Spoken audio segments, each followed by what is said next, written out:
This video is going to last forever. I mean, what do you want me to do? Do you want me to like not fucking give you additional information on matters that are being discussed?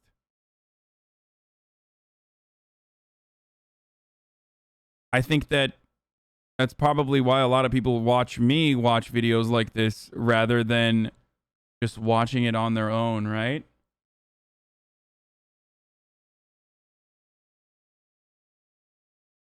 Feel me? Fuck them. They got guns, we got guns. They got vests, we got vests. We not our ancestors, bro. We'll die for a reason now. If they don't make the right choice, Minnesota's gonna have to pay. There's got to be an immense weight on the jury. There's a realization that it isn't just about shoving. It's an indictment of a system. We need justice. This is the day. Now, the riots after the death of George Floyd last May damaged hundreds of businesses, especially in the Lake Street corridor in Uptown. They were smashing cash registers with hammers to steal other people's money. So counterproductive, it's beyond belief. I understand that it's not easy to keep emotions in check when nobody seems to be keeping them in check. I get it. Now you start committing crimes and it's a riot, that's not protest. That's not that. Everyone feel like that. Everybody feel like that. That's all I gotta say. We burnt everything down.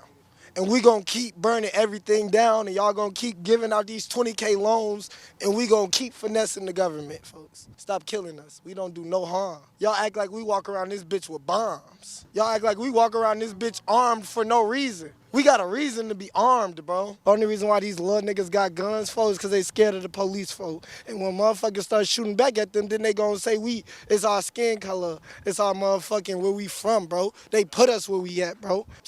Record these apartment buildings, folks. Record it, folks. This is really the hood. It's 7 buildings, bro, full of niggas that do the same shit. We doing shit to make them look at us like that, bro. We can't really blame them, but they can't be scared either. What y'all scared for? You got a shotgun in your car. You got a pistol on your hip. You got a taser on the other side. You around this bitch looking like Batman, and you scared. If you scared, quit. Because if it was me, I would have been dead too. I would have been dead too. Why? Because I fight back. I'm never going. Today, we are seeing Minnesota National Guard members stationed throughout the city. People who live and work in this community are just trying to prepare for whatever outcome is possible. In the next 10 minutes, you're gonna witness history. This verdict is gonna determine what we see for policing and politics going forward for this city. We, the jury, in the above entitled matter as to count 1, unintentional second-degree murder while committing a felony, find The people who get upset at the riots or get upset at the protests, the question I have is like, why do you let it get to that point? Because I've said this before. People don't want to burn buildings down. People don't want to live in a state of chaos, especially in their own neighborhoods, right? But the reason why they live in a state of chaos is because there's no other way that they can communicate their needs, their demands. And they feel as though they're living in a state of chaos when the state, that's a lie. People enjoyed it. Yeah, dude. Totally, dude. Yeah, and yeah, it's because inherently black people are just like incapable of like having a consistent or coherent approach to police brutality and the disproportionate violence that they face from cops as an occupying force in their neighborhoods. Yeah, just you're taking, when you do that, you're basically taking the long way to say like they're savages. You know that, right? Like, that's it. That's literally what you're doing. Or maybe, if you listen to people, you would hear that, you would hear what they have to say. They would say that they're saying that, like, no one is fucking listening to us. And I've said this already. It's a state of chaos always. Everyone wants law and order. Black people want law and order. White people want law and order. Everyone wants law and order. Okay? But there is no law and order if the presence of police in your community is seen as a lawless and chaotic force that can even murder you at a routine traffic stop and get away scot-free. Feel me?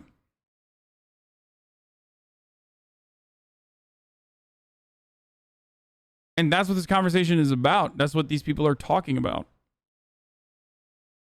Like, it should never have to get to this point. It's sad that it gets to this point. Like, a lot of people talk about how the riots and like people are afraid of the riots, and that's why the Derek Chauvin trial ended the way it did, right? That's why Derek Chauvin was convicted of murder. Think about what you're saying when you believe that notion, when you agree with that take. What you're basically saying there is that it takes cities to fucking burn down for justice to be served when a white police officer brutally murders a black unarmed citizen who is innocent in front of 45 people with video footage from numerous different angles. Like, it's only when that happens that justice is served. Because even most people that could agree with that point of view, and that's not even justice, by the way, that is the pathway towards justice. That's just the first step in accountability. As a first step in accountability. It shouldn't be like this. It shouldn't take this much. It shouldn't be this much pain and suffering for a person like Derek Chauvin to be convicted. Not only that, but also that should be the norm. That shouldn't be the exception. That should be the fucking rule. Okay? Sometimes I like to think about it in more positive terms. Sometimes I like to be more hopeful. Usually I'm very pessimistic. So I hope that change will come from this.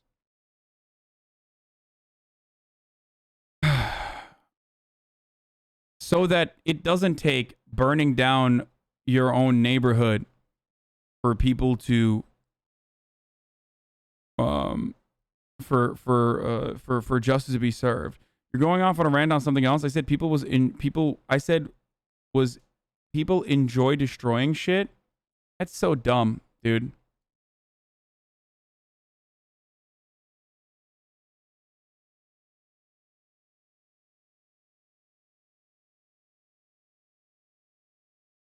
What reforms will induce these changes to rectify the police? It's just not going to happen. It's most likely not going to happen.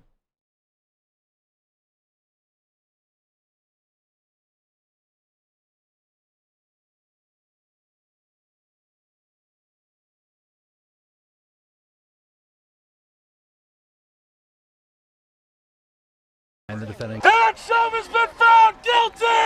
Yeah! It's literally a fucking zero head, like animalistic take, by the way. It's basically a self-report when you just are saying that, like, there is no reason that fucking Target burns down, and it's simply because people enjoy it. I mean, that's a self-report, my friend. That's literally a self-report. And the reason why I say that is because, like, Targets aren't fucking burning down randomly. There's always an action that sparks this kind of reaction, right? It's not like fucking black communities or people that live in black communities or white people, if you want to fucking say like it's all white people that are burning down neighborhoods or whatever the fuck, and not black people. Whatever your point of view is, it doesn't happen regularly. People don't fucking fly to a black neighborhood and go burn the Target down there every weekend for funsies. So even if you believe that it's for funsies and for the entertainment value of burning something down, then why isn't it happening regularly? Why does it seem to happen immediately in the aftermath of protests that come out as a consequence of police brutality?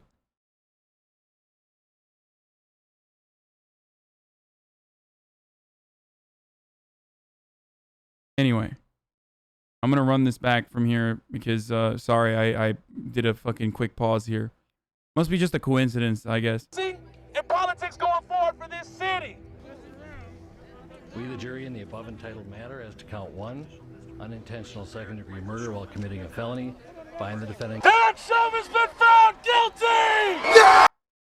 3 convictions. Say his name! Say his name! Say his name! The world had to stop. The world had to stop. Everybody had to stay home and watch 9 minutes of this shit. Watch a black man cry out for his mother, who's already gone. We had to watch that while everyone was inside quarantining. The world had to stop. The world had to stop for this victory. I'm joyous. I'm angry. I'm still angry. I want to bring black life into this world without us having to do this shit. I want us to grow old, be unscathed, be unbothered, and flourish. Now people are going to see that a law cannot continue to be above the law and get away with it. This is only the beginning. This is one victory. We need 3,000 victories for over 400 years. That's it. I want to take this whole country back. This is our fucking country. We got this. Conservatives see rhetoric like this, and literally we would be like, see, they're hungry for more. They're hungry for violence. Because deep down inside, they recognize that what America as a country, that what America as a country has done to black people in general is incredibly brutal. So anytime that rhetoric even slides a little bit from justice to revenge, even if it is still justice ultimately, and that is just someone asking for justice there and not looking for revenge, they quickly are like, whoa, whoa, whoa, look at that. Look, see, they're hungry for more. You give them an inch and they want a mile, right?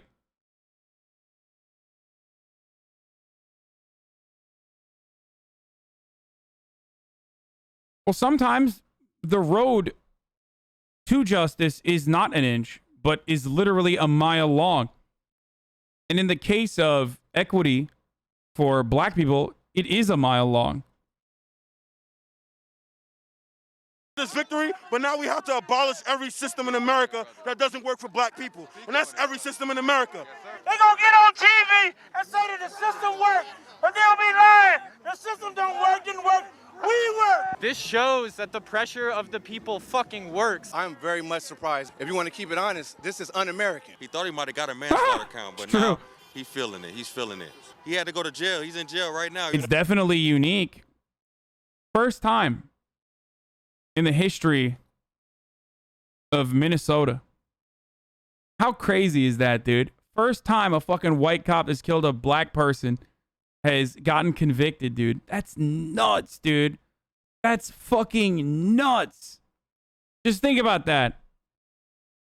Yeah, think about that, motherfucker, when you're like, bro, why are these people burning shit down? Why are they burning this shit down?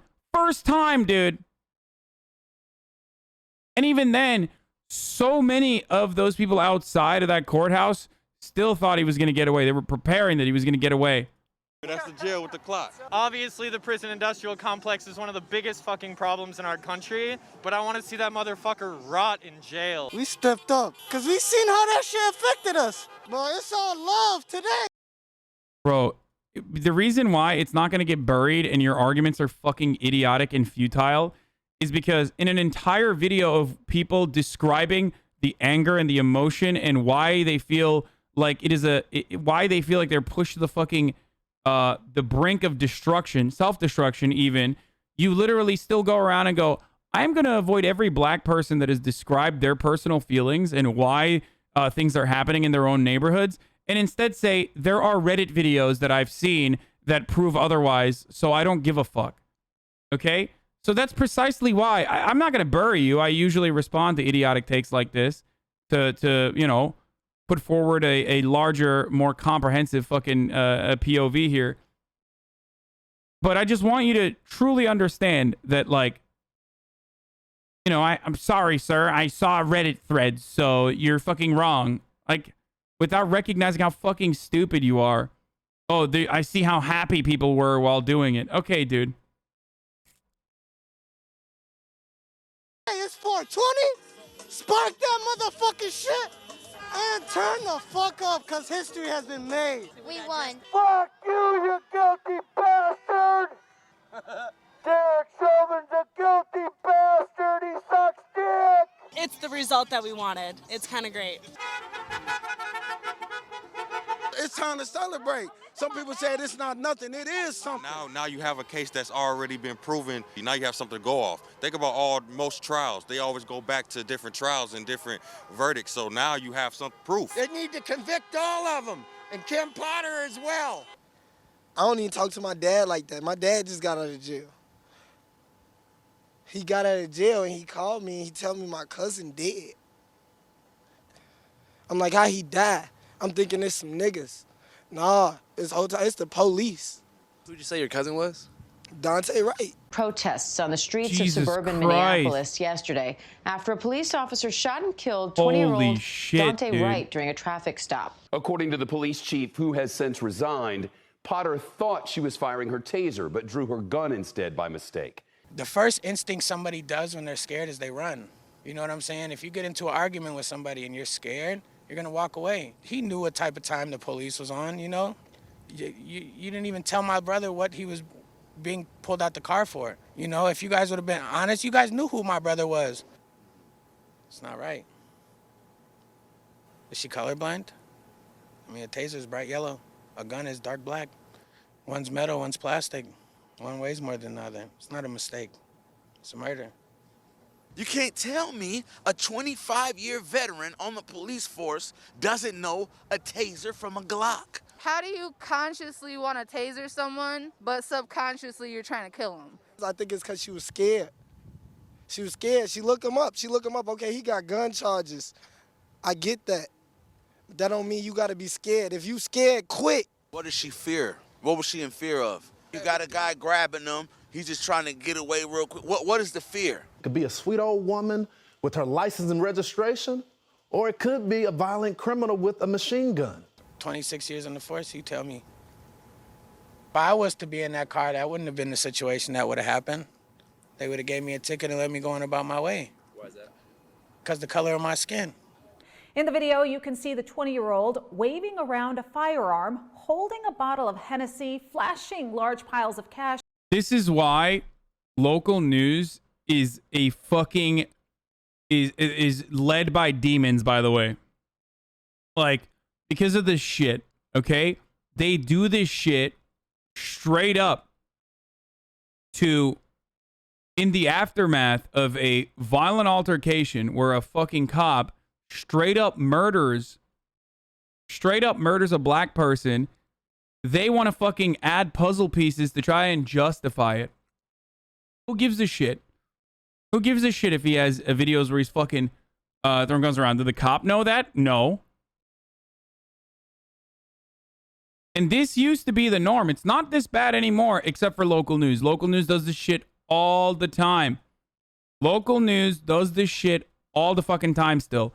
But I remember a time when I used to cover police brutality, and this was the fucking norm. This was the norm for Michael Brown, Eric Garner, every single black victim of police brutality. Every single time a black person died, the national news broadcast. And that includes the New York fucking Times. That includes fucking CNN. Every single time they would run this like extensive background and rap sheet on a victim. On a victim of police brutality.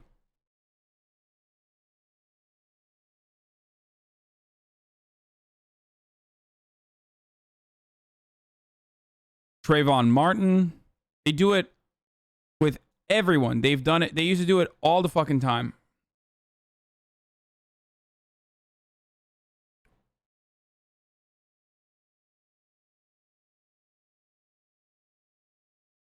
And smoking what appears to be marijuana. I'm 19, but I've been seeing guns since I was 5. We all scared. We've been scared since a little kid. Bro, do you know that they're watching all this death on the internet? That's traumatizing them. They don't feel safe when they see a cop. Why the fuck wouldn't he run? Yeah, he fucked up. Everybody fucks up. Yeah, he got pictures with guns. Everybody got pictures with guns. Real shit, that man had kids though. Use your handcuffs. Fuck is you talking about? Use your handcuffs. Them bitches work.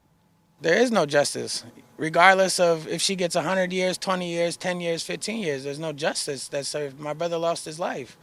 We lost a part of us, you know what I mean? We lost a piece of us. When's the last time you saw Dante? About an hour before he was murdered. We were supposed to go to Applebee's. We were supposed to go to Applebee's for sure. That's just our family spot. We always go there. Dante went to the store. You can ask him how much was my brother up here.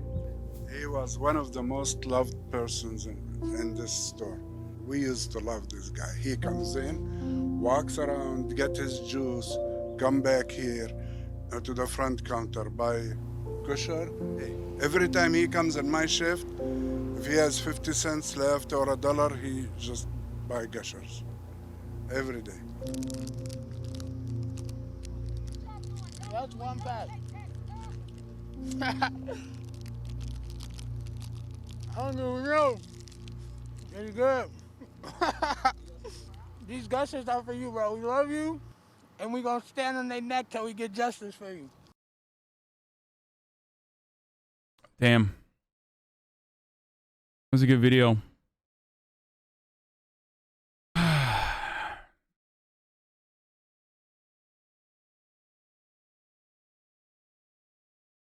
That was a good video specifically because you don't get to see that usually. Like, you get to see the other side, especially if you watch this on local news. You either see nothing about the person himself,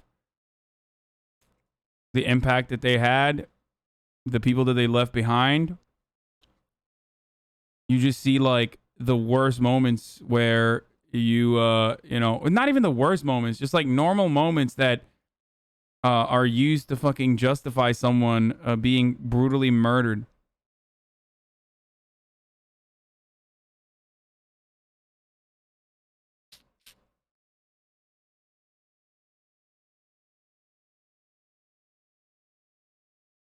That's why whenever these fucking protests started, and people were like, dude, I can't believe you're like justifying looting and rioting or whatever the fuck. I can't believe you're justifying like people burning buildings down. I was like, listen, everybody knows that that is bad. Like, everybody understands that. The people in those communities understand that. Okay? They get it. Nobody wants that to happen. They're doing it because they're pushed to a fucking corner where they feel like there's no way out, where people are just not listening to them. And the demands that they have are really fucking simple. It's like, stop fucking operating like an occupying force in the communities that you're supposed to protect and serve.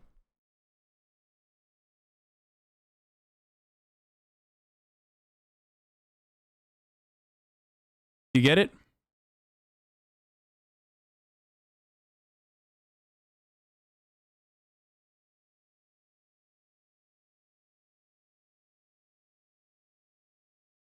Anyway, what's up, Andy?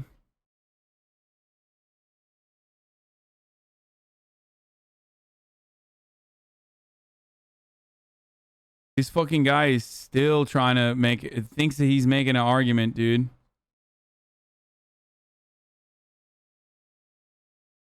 Still trying to make a fucking argument, dude. Following an hour ago, I'm trying to like at least get him to comprehend that he's wrong, but nope.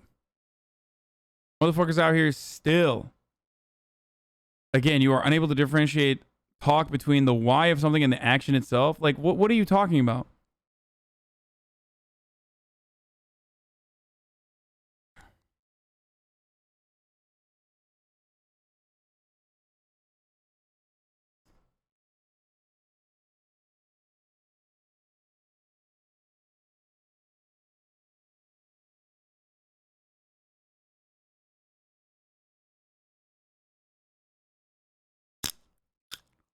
I saw it on Reddit, bro. Bro, I saw it on Reddit, bro. Don't misunderstand me, dude. I watched clips on Reddit, dude.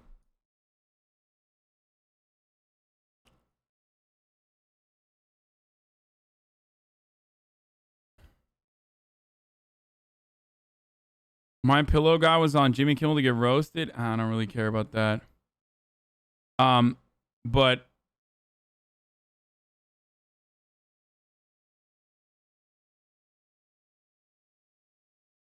Casually Explain America, a new Casually Explain video. Nice.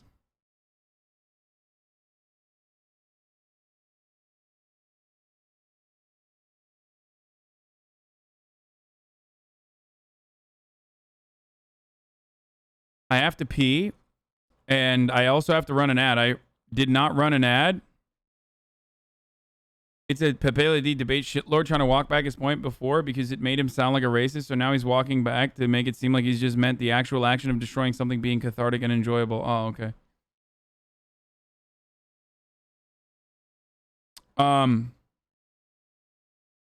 It's top of the hour, boys, so YouTube home tours are blowing up and Enes Yılmazar is cashing in. Oh my God. Wall Street Journal interviewed my boy, dude. That's crazy. Which he... Look at him blowing up.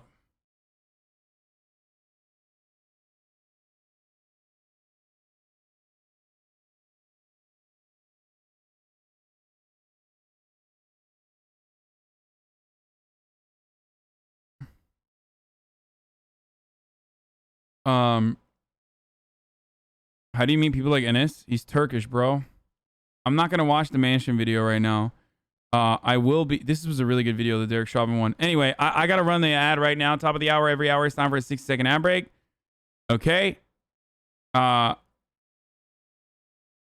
already know what the deal is. If you no longer want to see the ads, you can subscribe for $5, or you can subscribe for free by connecting your Amazon Prime account to your Twitch account.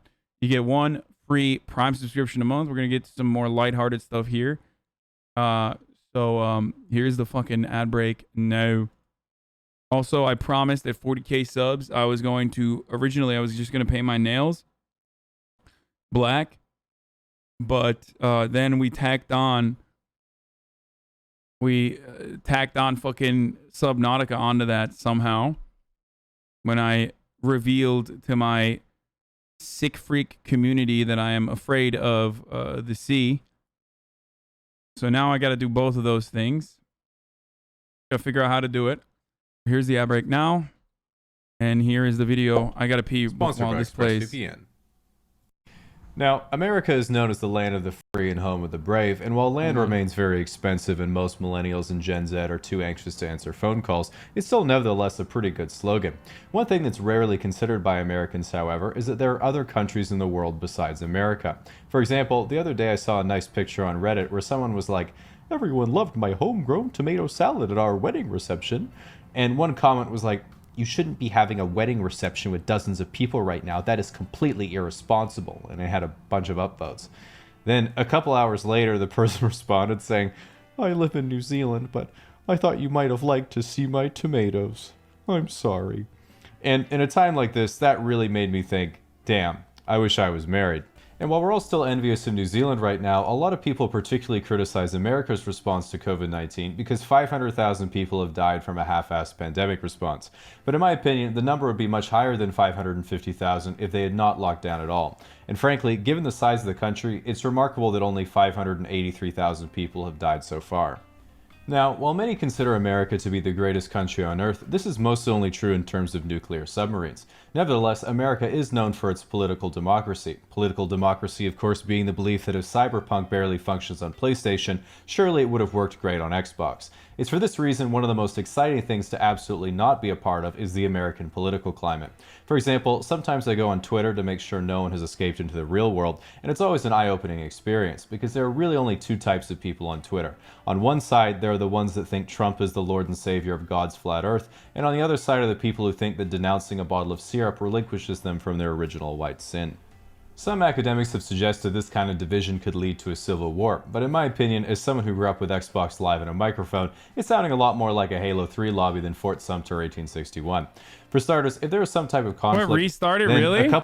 Okay. The other day I saw a nice picture on Reddit where someone was like, "Everyone loved my homegrown tomato salad at our wedding reception," and one comment was like, You shouldn't be having a wedding reception with dozens of people right now. That is completely irresponsible. And it had a bunch of upvotes.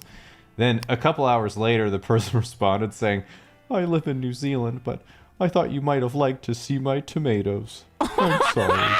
And in a time like this, that really made me think, damn, I wish I was married. And while we're all still envious of New Zealand right now, a lot of people particularly criticize America's response to COVID-19 because 500,000 people have died from a half-assed pandemic response. But in my opinion, the number would be much higher than 550,000 if they had not locked down at all. And frankly, given the size of the country, it's remarkable that only 583,000 people have died so far.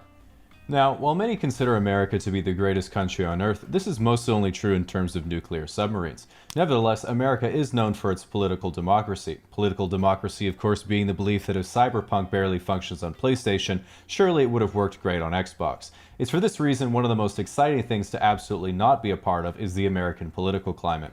For example, sometimes I go on Twitter to make sure no one has escaped into the real world, and it's always an eye-opening experience, because there are really only two types of people on Twitter. On one side, there are the ones that think Trump is the Lord and Savior of God's flat earth, and on the other side are the people who think that denouncing a bottle of syrup relinquishes them from their original white sin. Some academics have suggested this kind of division could lead to a civil war, but in my opinion, as someone who grew up with Xbox Live and a microphone, it's sounding a lot more like a Halo 3 lobby than Fort Sumter 1861.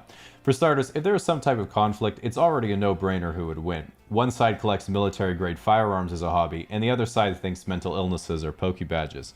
Second of all, if you get a kid from California to march to the Deep South, when he sees 3 bedrooms in a yard for $100K, you can be pretty sure he'll be welding trailers, driving a lifted F-150, and banging Joe Exotic real quick.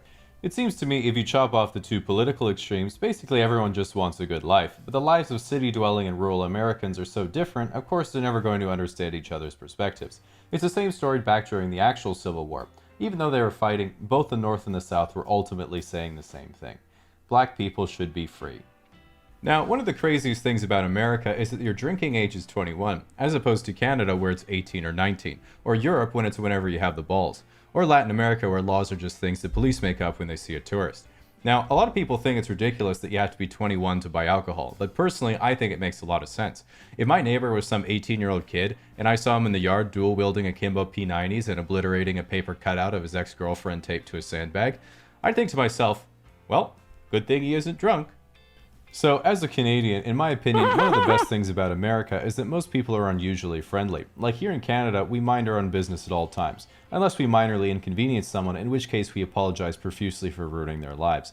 But in the States, if you stand next to someone for literally any reason, that is permission for them to tell you all about their uninteresting life.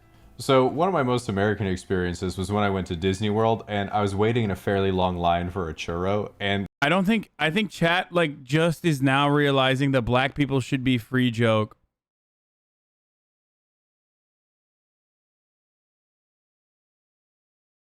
There must have been at least 3 or 4 mobility scooters in front of me with some rather hefty individuals riding them around. And while that makes sense because it's Florida, the part that got me was when another 300-pound dude in a scooter just cut in front of me and was like, a lot of traffic today. And I was just thinking, traffic? Sir, this is a churro line. And then as I was still processing what was happening, a lady about the same size wheels up behind him with a cone full of churros sticking out of her purse.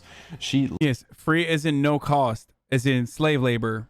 Lightly rear ends his scooter like a bumper car, and he's like, oh, hey honey, as he takes a churro and says to me, well, you have a good night, tips his Miami Dolphins hat, and rolls away hand in hand with his wife to watch the fireworks over the Disney castle and truly live the American dream.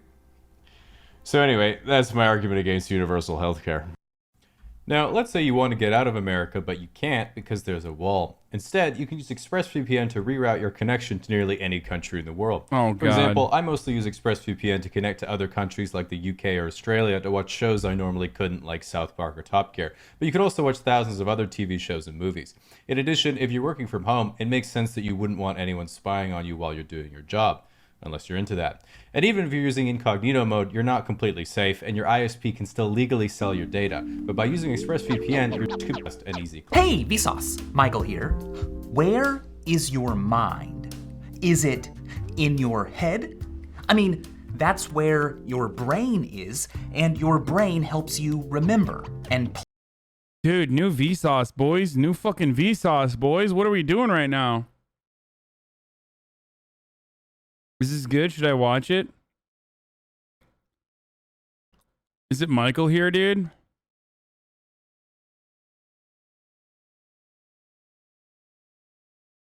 Of course it's good. It's Vsauce.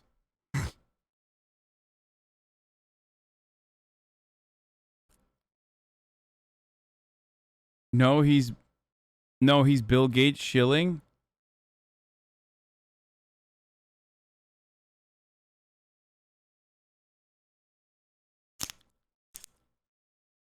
Plan and make judgments and solve problems. But you also remember and plan with phones and notes and calendars. And you make judgments and solve problems with all sorts of things. You know, when you think about it, the brain is really just a wet lump of fat and protein no firmer than a blob of tofu. But the mind is huge. It's an ever-expanding organ of tissue and wood and stone and steel and people because of communication. Communication allows us to even make other people extensions of our minds.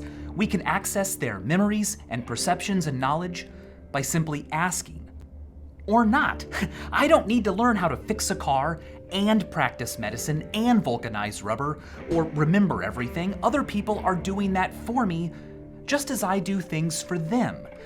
We are a species of individuals that is also one big interdependent lumbering growth, a frantic blur of flesh and concrete, a techno-sapien powered by imaginations and passions made real by a hallowed faculty we call reason. Reason, it is said, guides us to truer knowledge and better decisions. It's allowed us to increase life expectancy, suffer less, work together better, and it's bound to take us further and higher until the end of time. Or is it? The organ we use to reason takes millions of years to evolve. TOS, bro, he's showing brain. Fuck. But the fruits of reason grow rapidly and are ever accelerating. Over the next 4 decades, we are expected to build the equivalent of another New York City every month. And more concrete was installed in the last 2 decades outside the United States than the US installed during the entire 20th century. This growth means that quality of life around the world is rising. It means that electricity, manufactured goods, food, comfort, and transportation are all becoming more common and accessible. But there are hints that reason and logic are struggling against the complexity of it all, against our growing dependence on the things we've built and their unintended consequences. Nearly every part of life as we know it today involves or relies on a process that releases molecules with lopsided electrical charges. This property causes them to absorb and re-emit thermal radiation, pinging it around so that it escapes into space more slowly. Having more warmer parcels of air means stronger weather events. They can't be pinned to any particular extreme storm, but they make extreme storms in general more extreme and frequent. What's at stake isn't just bad weather, it's disaster. It's more lives lost, more property lost, it's more droughts, more hunger, more famine, more people needing refuge, and an even greater reliance on the very things that caused the problem in the first place. In total, we release about 51 billion tons of such gases every year, and we need to release 0. But how do you rethink everything? Who gets to direct the costs and trade-offs? How do you achieve collaboration between nearly every local and national government when what works in one place won't work everywhere, when decisions affect jobs in one place and food in another, when not just one world government, brother, led by a benevolent dictator by the name of Bill Gates. That's what y'all want? This goddamn Michael from Vsauce here. I know he talks about scientific mumbo jumbo, but He's getting real political. Just things need to be rethought, but also habits and traditions and values.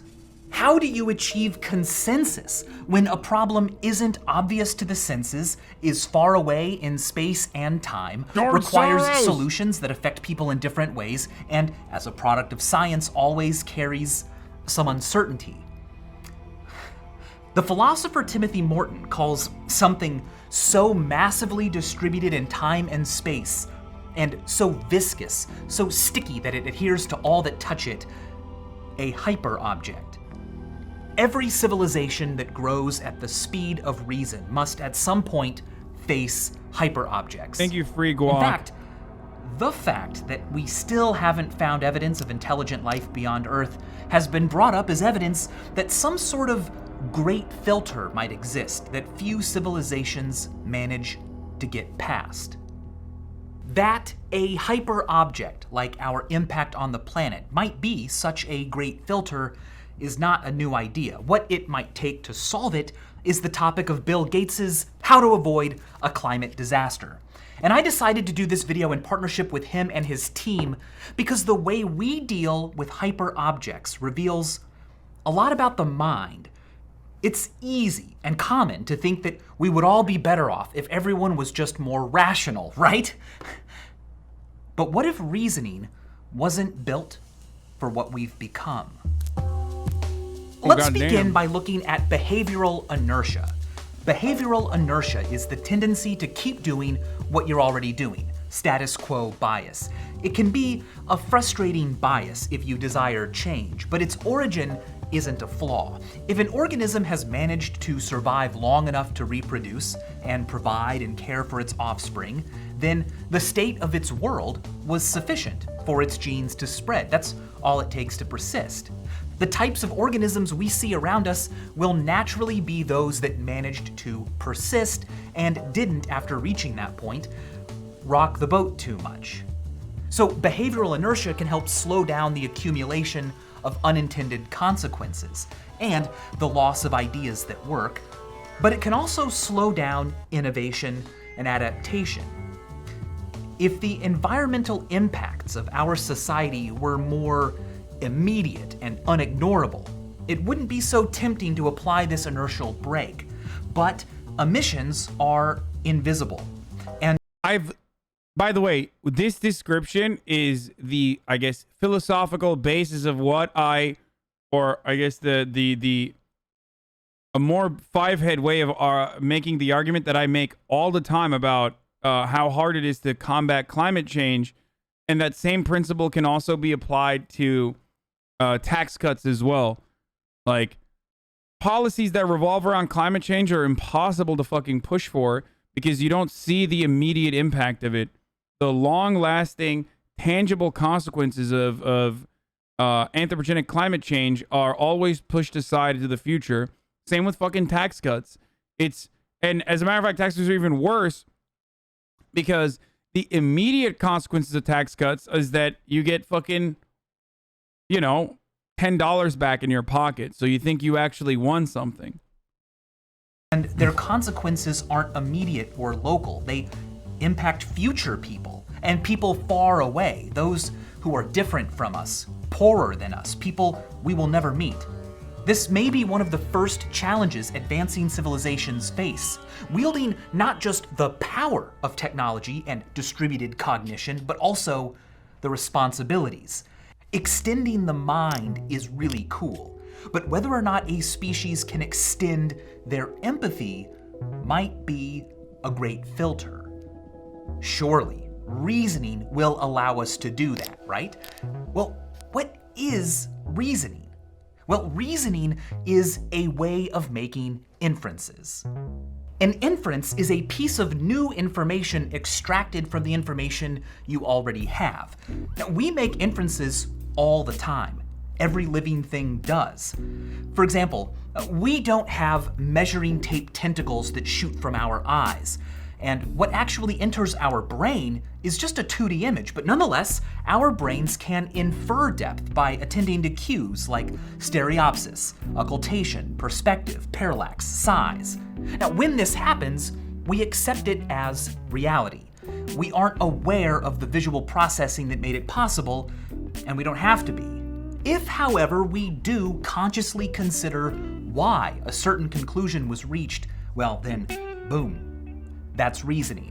Reasoning is the process of making inferences not automatically and instinctively, but by looking at facts and seeing what conclusions they support.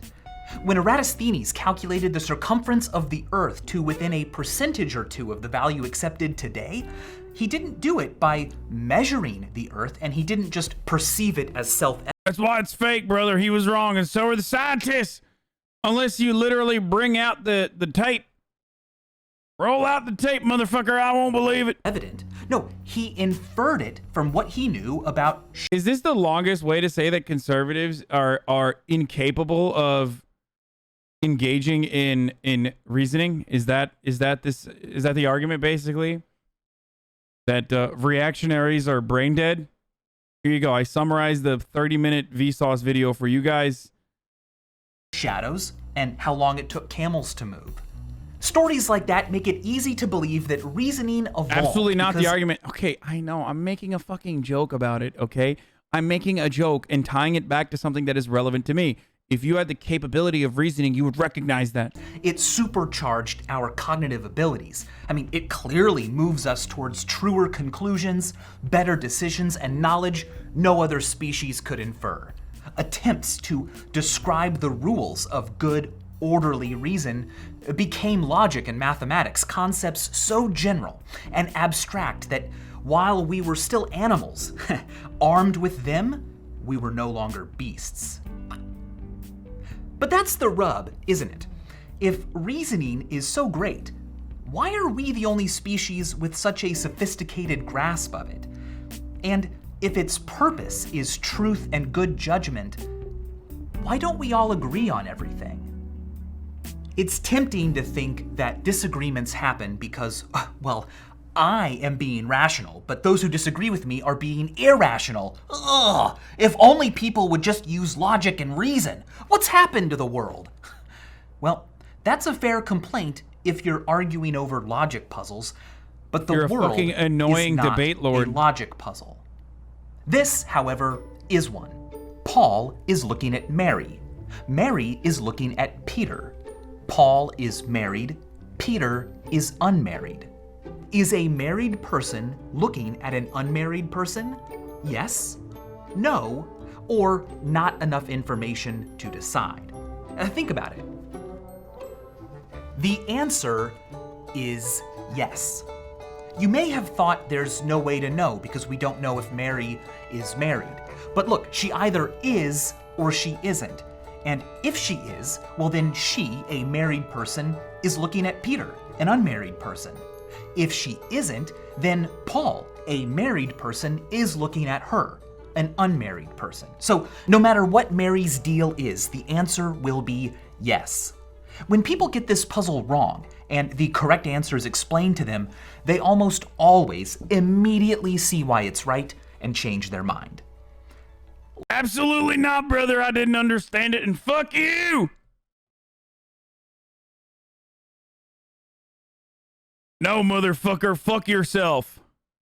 How about Mary should stop looking at unmarried people, okay? That's why we need to stop immigrants from coming over the border. That's why we need to make sure that our border is impenetrable as a fortress. So the Mary stops looking at Peter, who is unmarried. Person. If she isn't, then Paul, a married person, is looking at her, an unmarried person. So no matter what Mary's deal is, the answer will be yes. When people get this puzzle wrong and the correct answer is explained to them, they almost always immediately see why it's right and change their mind. Life is not always like that. Let's take a look at a logical syllogism. All elephants are awesome. Michael is an elephant. Therefore, Michael is awesome. The conclusion is logically valid. It follows from the assumptions. But are the assumptions true? No. I am not an elephant. Also, God damn it, Michael, you're not an elephant. What the fuck? You lied to me. What the fuck, Michael? I don't know what to believe no more. I thought he was a fucking elephant. He just said he's an elephant. So, this premise is subjective. I mean, what does it mean to be awesome? Can we measure it with an awesomeometer? So you can see why. Wow. I'm so glad that we fucking watched that Jordan Peterson video earlier when everyone was crying, to then come to this video, to stop at this video, where this is literally basically a fucking introductory lecture into why that Jordan Peterson video was dog shit.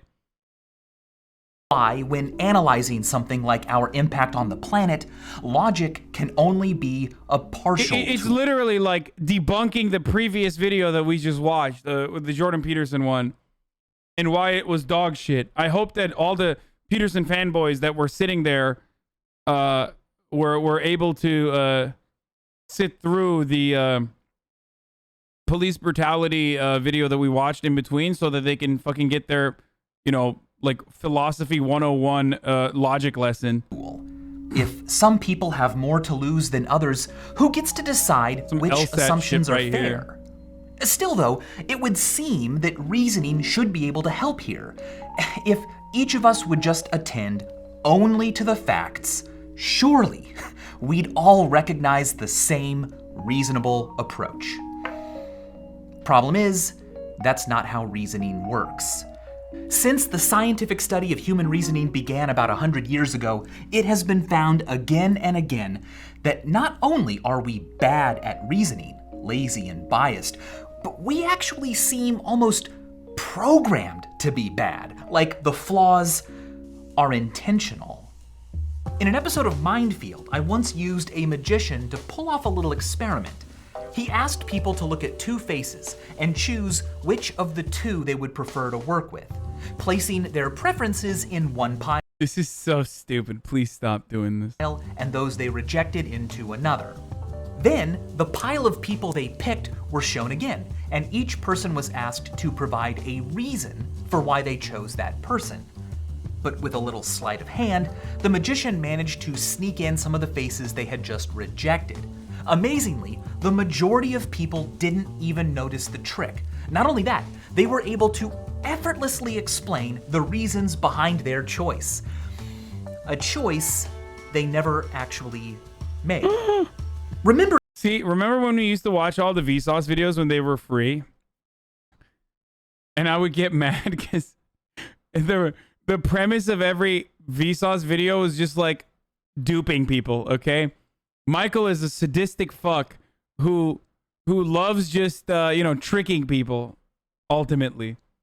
Remembering faces you've only seen briefly isn't the easiest thing to do, but other studies have shown that even if the task involves answering questions about one's political beliefs, things we would seemingly have a firmer grasp on, nearly half of participants will fail to notice that the answers they gave have been reversed when they're later asked to explain them.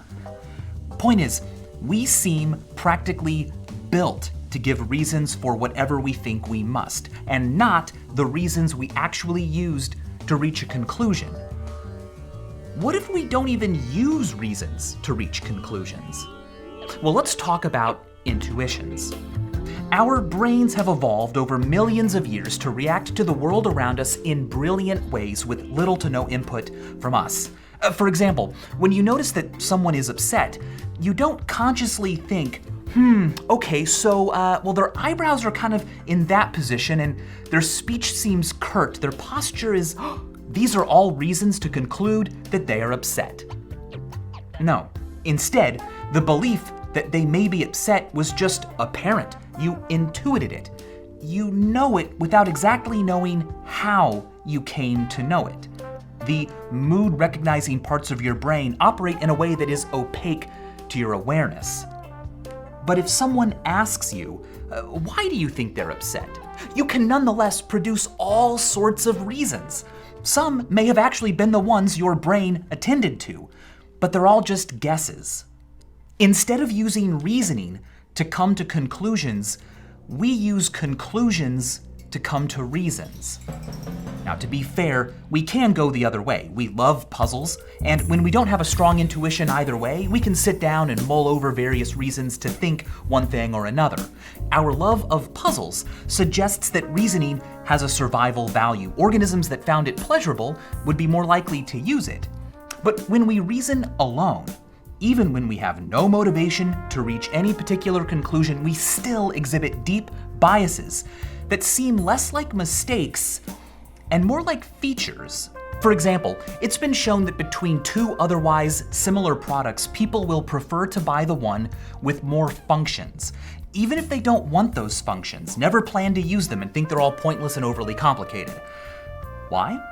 Well, it might be that we find such decisions easier to justify to others.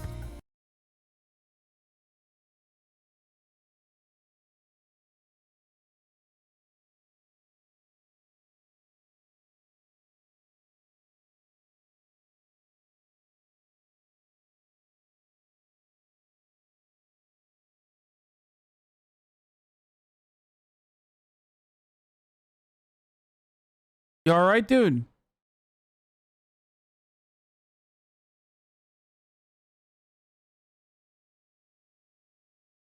Except he is all right.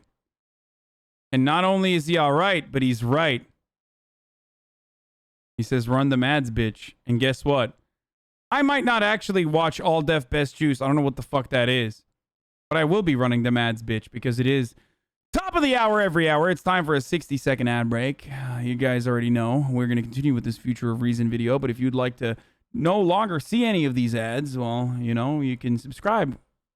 You can subscribe with a $5 subscription, or you can subscribe for free by connecting your Amazon Prime account to your Twitch account, or your wife's boyfriend's Amazon Prime account, or in the case of this guy, probably his mommy's Amazon Prime account to your Twitch account, where you get one free Prime subscription month.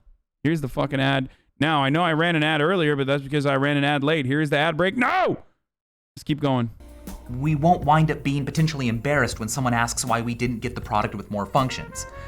Well, after decades of findings like this, Hugo Mercier and Dan Sperber began to hypothesize that reasoning didn't evolve to help us make better decisions, but instead to help us be social. Humans inhabit a cognitive niche on this planet. We aren't strong or sharp or hidden or venomous. Instead, our advantage comes from cognition, reasoning, and cooperation. We can plan hunts, build traps, and engage in coordinated.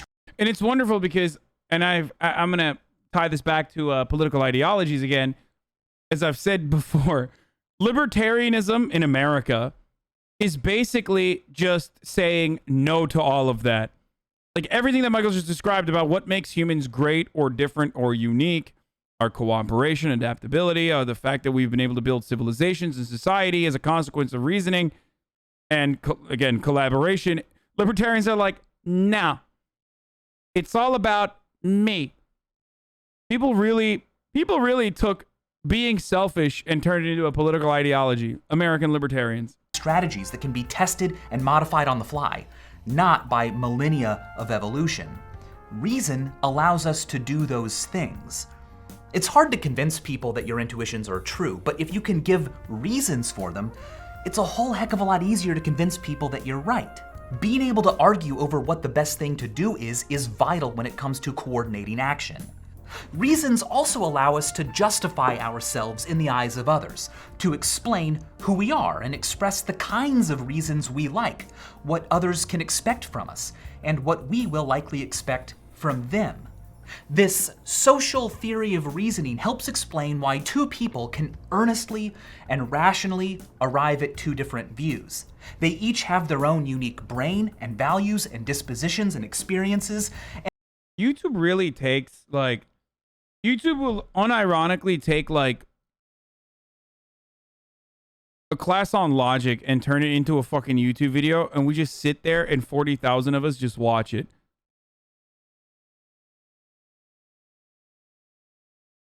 I guess this is no different than kids being like, fuck you, mom and dad, when Jordan Peterson says, clean your room, though you're like, oh yeah, that's brilliant, and I should clean my room. It's like basically the same shit.